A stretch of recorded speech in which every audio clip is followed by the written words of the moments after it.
তো hello and WhatsApp guys, ইন্ট্রোতে দেখে বুঝতে পারছেন আজকে প্রচণ্ড রোদ, তাই বাইপাস চলে গিয়েছিলাম। তো চলেন সবাই একসাথে বাইপাস যাই এবং বাইপাসটাকে খুব শান্তিপূর্ণভাবে দেখি। তো চলেন। তো এই যে আমি এখন রিক্সায় উঠে পড়লাম।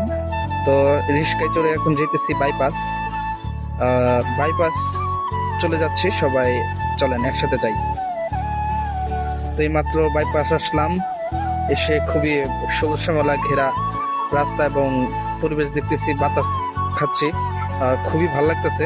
তো সবাই এই বাইপাসকে জনপ্রিয় আপনারাই করে তুলেছেন, কারণ সবাই ঈদ উপলক্ষে বা কোরবানি উপলক্ষে বাইপাস আছে।